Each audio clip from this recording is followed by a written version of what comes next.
فرماتے ہیں جو شخص ہر نماز کے بعد ان کلمات کو 7 بار پڑھے گا، ان کلمات کو کیا پڑھے گا؟ 7 بار پڑھے گا ان کلمات کو، حیرت انگیز طور پہ فرمایا کہ اللہ پاک جل شانہ اس کو ولایت کا تاجدار بنائیں گے اور اتنا عطا فرمائیں گے کہ اس کے ذریعے سے وہ کاغذ کہاں ہے جو لبنان کے کوہ لبنان کا کاغذ ہے؟ آپ حضرات نے مجھے کہا ہم وہ دیں گے، کوہ لبنان کا کاغذ جو یہ پڑھے گا اللہ اس کو اتنا عطا فرمائیں گے. آپ ذرا چھوٹے سا ایک لفظ کہہ رہا ہوں، جو یہ پڑھے گا اللہ اس کو اتنا عطا فرمائیں گے، اتنا عطا فرمائیں گے، اتنا عطا فرمائیں گے کہ اس کے ذریعے سے لوگوں کو روزی دیں گے.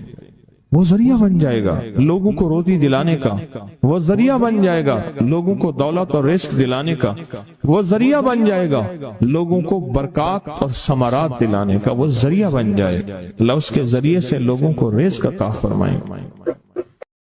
اب آپ ان الفاظ کو غور سے سنیں. دیکھیں، الفاظ سے پہلے میں الفاظ کی حقیقت بتاتا ہوں، الفاظ سے پہلے الفاظ کی حقیقت بتاتا ہوں. آپ ذرا الفاظ سے پہلے الفاظ کی حقیقت کو غور سے سنیں، حقیقت کو غور سے سنیں. یہ بس والوں کے ساتھ آپ نے سفر کیا ہوگا، یہ اکثر ہوٹلوں پہ کھڑے ہوتے ہیں. جب ہوٹلوں پہ کھڑے ہوتے ہیں ڈرائیور اور بس کے عملے کا کھانا مفت ہوتا ہے. کچھ بندے لائے ہیں جو اپنا فکر کرتا ہے اگر وہ بس والا کہیں کھڑا کرتا، بس بند کر دیتا اور خود کھانا کھاتا، کیا مفت دیتے؟ جو دوسروں کو ساتھ لاتا ہے اور جو دوسروں کا فکر کرتا ہے اللہ اس کو بہت زیادہ نوازتے ہیں، بہت زیادہ. حضرت داؤد علیہ السلام نے عرض کیا کہ یا اللہ آپ کا نبی پیارا ہوں، بہت ہی زیادہ پیارا بننا چاہتا ہوں، تو کچھ میرے ساتھ شفقت فرمائے.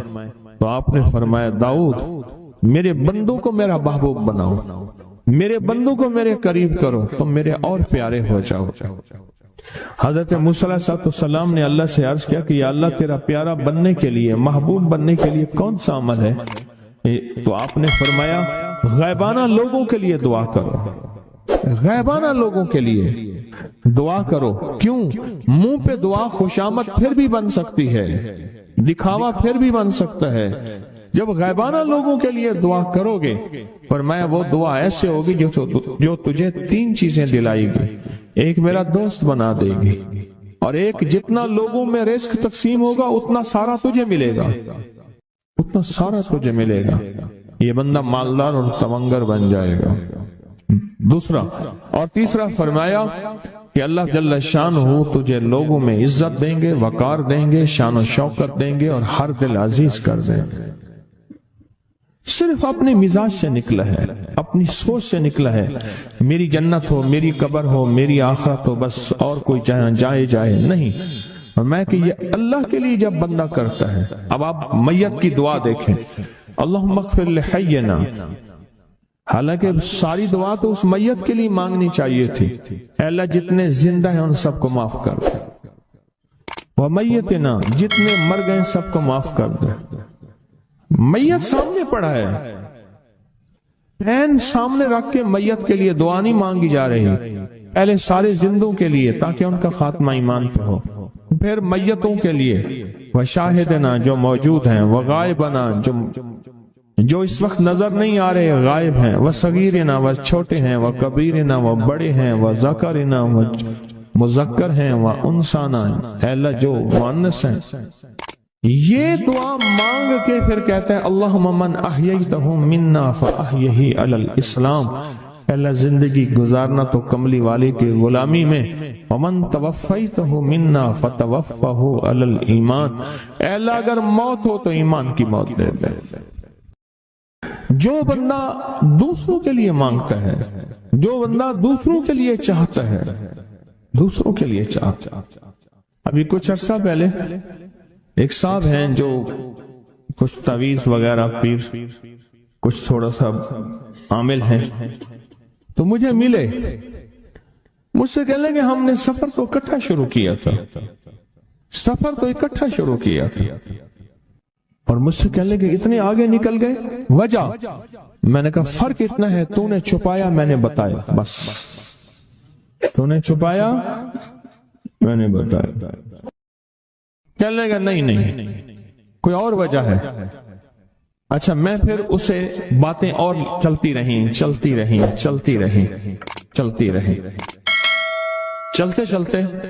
میں نے اس سے میں نے کہا کہ سورۃ والضحیٰ کا عمل ہے تیرے پاس اور تو پڑھتا ہے کام ہو جاتا ہے۔ ہنس پڑا، ہاتھ پہ ہاتھ مارا، کہنا ہاں ہے۔ میں نے کہا وہ بتا دو۔ بتاؤں گا، میں نے کہا بتا دو، فائدہ ہو جائے گا مجھے بھی۔ اچھا، وہ پہلی بات وہ بھول گیا۔ میں نے کہا تو چھپاتا ہے میں بتاتا ہوں۔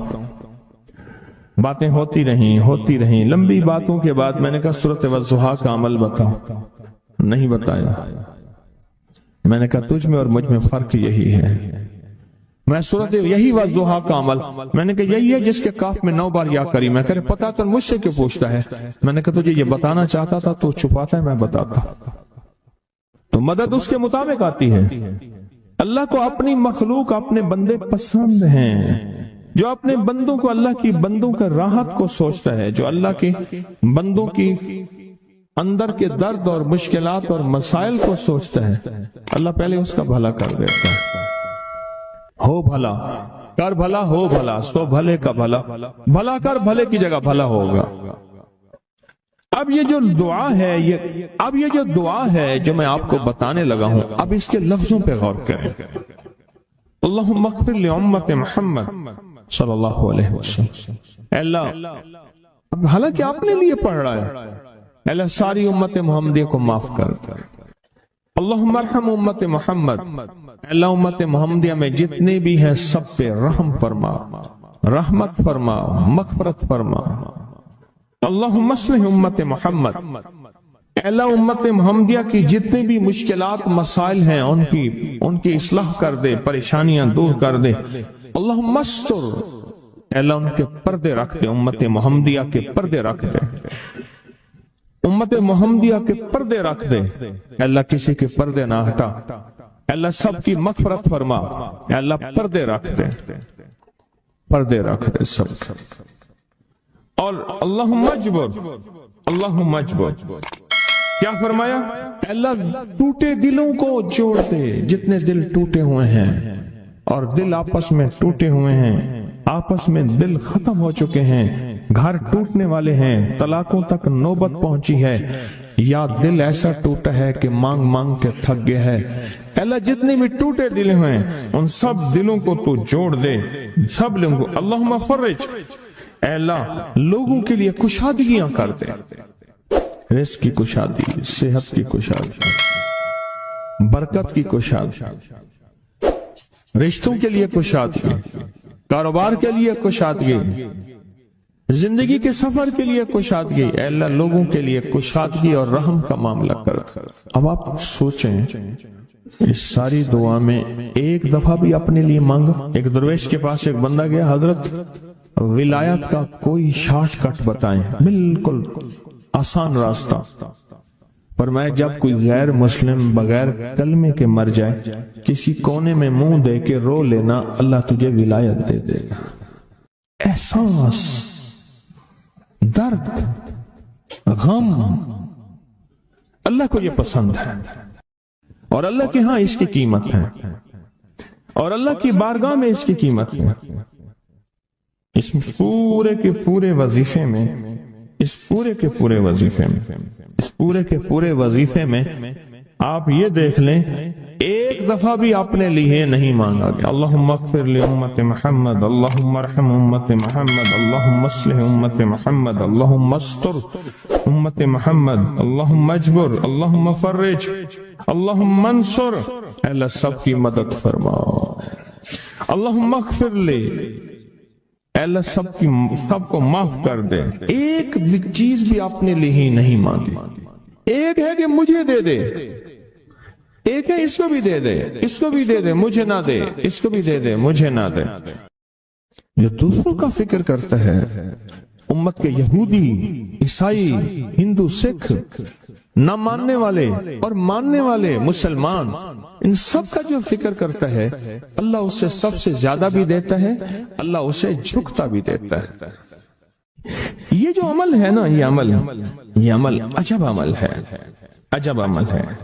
یہ کاغذ جتنے پڑے ہیں دیکھیں کتنی تعداد میں ہیں جو مجھے دیے ہیں، یہ عمل ہے۔ امام جلیل یمنی یافعی فرماتے ہیں ہم چند دوست مل کر کوہ لبنان پر گئے تاکہ وہاں کے رہنے والے، سنا ہے کوہ لبنان میں وہاں عابد رہتے ہیں، زاہد رہتے ہیں، ابدال رہتے ہیں، شاید ہماری بھی کسی سے ملاقات ہو جائے۔ کہنے لگے ہم 3 دن تک مسلسل چلتے رہے، ہمیں کوئی ہستی نہ ملی۔ اسی دوران میں میرے پاؤں میں چوٹ لگ گئی اور میں چلنے سے عاجز ہو گیا۔ آخر میں بلند پہاڑی پر آ کر بیٹھ گیا۔ میرے ساتھی یہ کہہ کر کہ تم یہاں پر آرام کرو، ہم اطراف میں گھوم کر آتے ہیں کہ شاید کوئی ابدال مل جائے، کوئی درویش مل جائے، کوئی بزرگ مل جائے، اس کی ہم زیارت کر لیں، دعا کرا لیں۔ وہ دونوں چلے گئے، میں اکیلا بیٹھا رہا، شام تک نہ آئے، حتیٰ کہ رات ہو گئی، وہ نہ آئے۔ اکیلا پہاڑی اور بیابان میں تڑپتا رہا، بھوک، پیاس، دکھ، تکلیف، پاؤں کی تکلیف، پردیسی، مسافر، بیابان، جنگل۔ دوسرے روز میں نے وضو کے لیے پانی تلاش کیا تو پہاڑی کے نیچے پانی کا ایک چشمہ نظر آیا۔ وہاں وضو میں کے لیے کھڑا ہوا تو اثناء نماز کسی تلاوت والے کی آواز سنائی دی۔ نماز سے فارغ ہو کر میں آواز کی طرف چل پڑا۔ چلتے چلتے ایک غار نظر آیا، میں دیکھا تو ایک بزرگ ہیں اور وہ بھی نابینا ہیں۔ میں نے انہیں سلام کیا، انہوں نے سلام کا جواب کر کے پوچھا انسان ہو یا جن؟